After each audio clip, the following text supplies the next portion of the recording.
I don't have a clever cold open plan to make you stick around, but I can tell you we have no idea what are in these glasses. We're going to taste it completely blind and let you know if it's worth anything or not.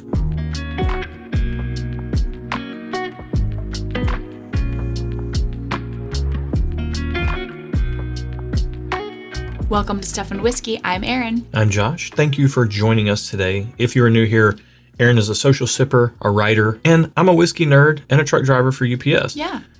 Neither of those things are whiskey professionals. We're just hanging out, having fun together, and we're way less of a whiskey review channel and more of a whiskey reaction channel where our reactions serve as your review because we are tasting blind. These have been drawn at random from our blind sample pool, full of a bunch of different things, and it could be almost anything. But we're going to smell it, taste it, and give it a rating. And we're going to find out the price tag and see if that changes how we feel about it before we find out what we're drinking. Because will we put our money where our mouth is? Exactly. That is a true test. Exactly. So if you like that sort of stuff, like the channel or like the video, subscribe to the channel. Yeah. If you want this kind of unbiased, no hype, no frills, straightforward content, let's get this on the nose. Oh, it smells fluffy. It does smell fluffy. It smells kind of like a peep. Like the ones you get at Easter, the marshmallow peeps. That's a great call. With the sugar on it. That's actually a great call. But like a boozy version of that, obviously. Yeah. I don't have anything to add. That is the perfect nosing note for this. Mm-hmm. It is like marshmallowy, kind of light, sugary, sweet. Mm-hmm. And it's kind of got like this little bit to me, like it's kind of like, I don't even know what I would call it. It's almost like a pastry type of thing, like a donut-y type of note, but like a Krispy Kreme glazed donut. There is a little like craft nut, maybe like a different type of grain note that I'm getting ever so slightly on the nose. We'll see if it translates to the palate. I'm not getting that at all. Let's get it down the hatch. This is kind of wild. Like, not wild in the fact that it's wacky and wild, but like it took me on a little bit of a journey. Really? Yeah, I need another sip. Me too. Okay. Man, so it kind of hits the palate for me a little bit dry up front, but then I get this really strong like red cherry popsicle flavor on the finish. And there is still like, I feel like this is a craft distillery. There's something about it that doesn't feel like a legacy taste. You know what I mean? There's like a different taste. It's not bad.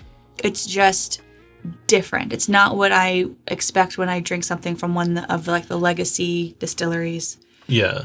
This to me reminds me of white grape juice. Yeah. That has had a couple of, things of ice in it. Okay. And those have melted down and it's kind of come up to room temp.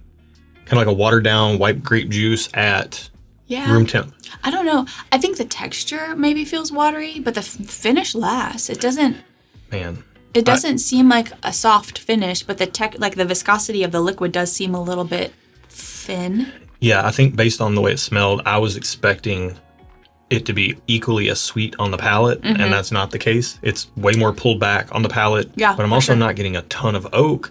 It seems to be very well balanced. I do like that about it.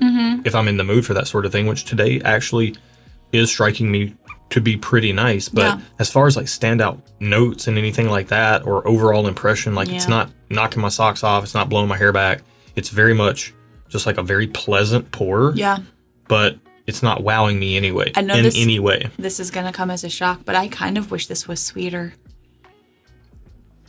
Like typically I don't want it to be too sweet, but I think it smells a little bit sweeter on the nose, and I think I was set up for that. I was prepared, and it wasn't as sweet as I thought, and so I was kind of wanting it to be maybe just like smidgy bit sweeter. Yeah. It's like almost pushing towards a banana sweetness on the fruit side, but it's not quite getting there.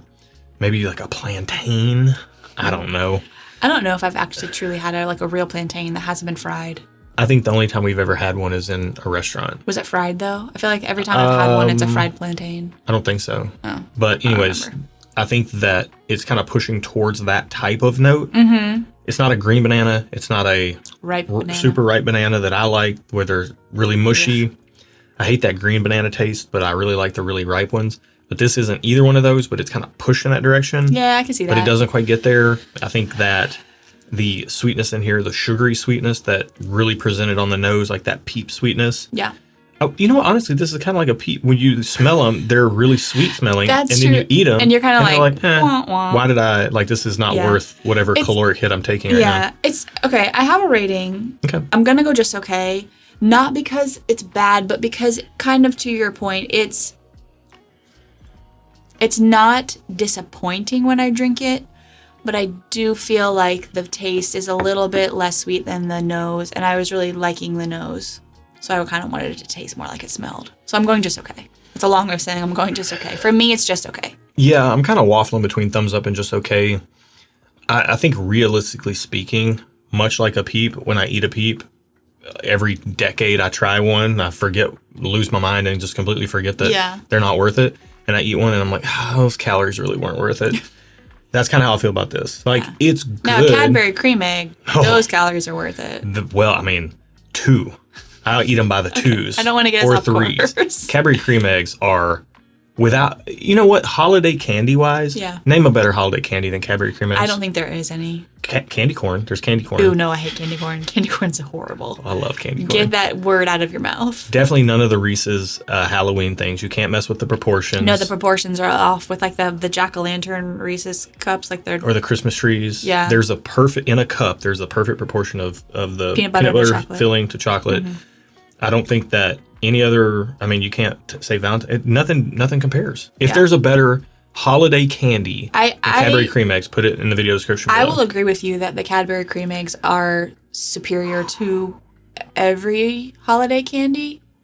With the asterisk that we're potentially forgetting one on the spot here. Yeah. Because we just run this through. This isn't scripted videos or anything like that. Yeah. Okay. Back to the whiskey. I'm going to go just okay. Cool. Because it's, realistically, if I had a bottle of this sitting at the house here, would I reach for it very often? Not really. Probably not. Like, that's kind of where I'm I at. tend to like pours that have a little bit more personality. This is very well rounded. It is fairly easy drinking. It does have quite a bit of flavor, even though it is easy drinking. And all those are good attributes of whatever's in this glass. Attributes? Yeah. I say attributes. Oh, okay. Little grammar pop coming at you, too. You said attributes. Attributes, yeah. However... Okay, I'm sorry. That just threw me. Tomato. No, that... Mature. Schedule and schedule. No, that's different. That's a whole nother language. Aluminum and aluminium. Another language again. Dude, I want to say aluminium so bad, but I'm not British. I can't pull it off. I'm going to say just okay on this specifically because, like I said, I just want something with a little more personality, but there are things about this that make it very desirable for someone who likes that kind of very balanced, easygoing experience. Yeah. Spice levels are low. It's not particularly sweet, but the spice levels are low. It tastes like bourbon. Yeah, it doesn't seem super proofy. There is a finish on it, but it doesn't seem like it's a very high proof pour. And it doesn't grab you and grip you. It's not going to blow you away with spice or heat or anything like that. So there are a lot of good things about this. Yeah. This is kind of, to me, the perfect definition of like a good, easy sipper that still has a little bit of flavor going on for it. I would agree. And I think, for me, I just wanted a little bit more. Yeah. When I think of easy sippers like this, something I might throw in a rocks glass and just sip in the background, I want it to be $30. This tastes better than that. I'm not surprised that this is in the 50 to 70 range. But in our pool, this is number 76. What's our price? Well, hold on to your pants. Is it a lot more than that? This is $130. I can't say I'm surprised. This feels... Why? Because the nose is so prominent and because the palate is so balanced, but it's not completely flat, you know? Yeah. Like a lot of stuff that's really balanced comes across flat, and this doesn't do that. It's just not my flavor profile. Yeah, for me, if I'm spending that much money, I want to enjoy this a little bit more than I did. So I am going to go thumbs down, not because it's a bad pour, but because I'm not going to spend my money on this particular bottle. So it's a thumbs down for me, dog. I'm staying just okay. I could take it or leave it. That's what just okay for us means. And for me, it means I would probably leave it on the shelf if I had to buy a bottle of this with my own money. But if we were out at a restaurant having dinner, now having tried it, I think it's the type of thing that I would love to have a glass of before a meal or something like that. Yeah. And so in that event, I might buy a pour of it. I just don't need a whole bottle of it. Yeah, I probably wouldn't buy a pour, which is why I'm thumbs down. Yeah, that's a just okay for me. By the way, shout out to the podcast, Will and Grease. They have a buy bar pass rating system. which is the best rating system in all of Whiskey Tube. Yeah. Doesn't matter what the score is. I tend to think of just okay as like, yeah, I might grab a glass in a bar, but I don't need a bottle. Yeah. So I would be a pass. Yeah. If you haven't checked out the podcast, check them out. Shall we find out what we're drinking? We should. Okay. We are drinking Woodford Historic Barrel Entry. Oh, Woodford. Oh my gosh. Woodford. Worcestershire. Woodford Historic Barrel Entry. There we go. There we go. We got there. 90.4 proof. 90.4 proof. No wonder it tastes like it tastes. Yeah, and this is thanks to Peter Fasciano. Oh, you didn't put At Whiskey as a Journey. But I'm going to say it. This is thanks to Peter Fasciano at Whiskey is a Journey. Yep. Speaking of checking out channels, definitely check out Peter's channel. Yeah. Awesome guy, great channel, fantastic production content. Also has a really great palate as well.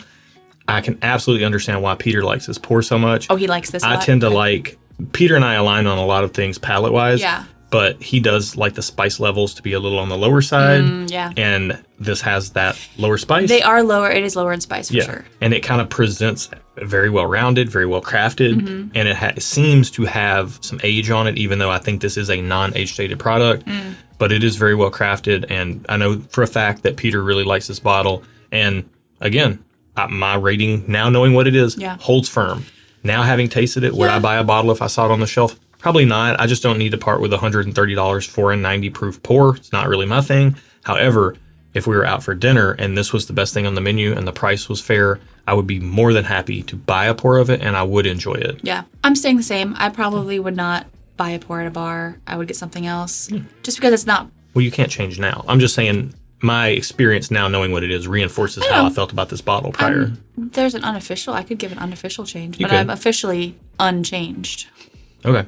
What's interesting about this, and I try not to think about what's what, and I didn't call it out because I didn't want to play guessing games and stuff, but it did taste like Brown Foreman to me. I was thinking it leaned a little bit more into the old forestery realm, but I did not think in a million years that was something from Woodford. I just don't think about Woodford pretty much ever. Yeah. I'm curious to know from you guys, like, is Woodford a distillery and a product offering spectrum? Is that on your radar? Are you looking for Woodford special release things?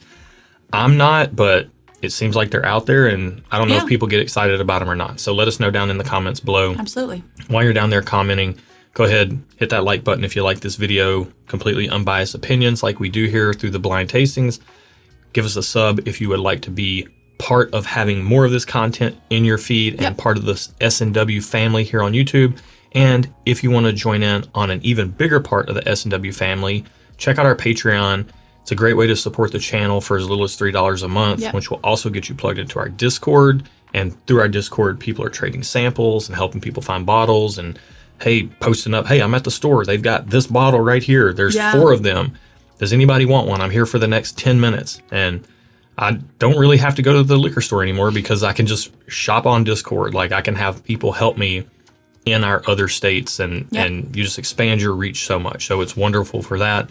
It's also where we release our barrel picks, have bonus content, all sorts of cool stuff. Absolutely. Speaking of cool stuff, shirts like this, little thumbs up to Good Whiskey. Yeah, thumbs up. Is, even though this didn't earn it today for us, me. But thumbs up to Good Whiskey. That's down at our store, as well as some Aaron's Cozy Corner stuff, more graphic tees, some glassware, all sorts of stuff. All sorts of stuff. And I think that's it for today. That is it for today. Cool. So y'all be good to each other. And until next time, cheers. Cheers. Man. I almost said that this smells like Brown Foreman. Is Woodford Brown Foreman? Yeah. Okay. If it's not Jack Daniels, I don't know that it's Brown Foreman. The only Brown Foreman product I know is Jack Daniels. Jack Daniels, Old Forester, Woodford Reserve. Oh, Old Forester is Brown Foreman too? Yes. Also, Early Times is Brown Foreman. Well, it used to be Brown Foreman. Now it's Sazerac. And Cooper's Craft is Brown Foreman. Yeah. And King of Kentucky's Brown Foreman. Yeah. Okay. I'm not gonna remember that. No, I see why it's confusing. I'm not gonna remember that at all. Now that you asked the question, I can see in my mind, how it's confusing. Yeah, in my mind, Jack is Brown Foreman. That's it. Jack, Old Forester, Woodford. Those are the 3 Jack, big Old ones. Forester, Woodford. Okay. Yeah. And the rest, you can tell me later. Yeah. Like, you can tell me when I forget. Okay, I'll let you know next week. Thank you.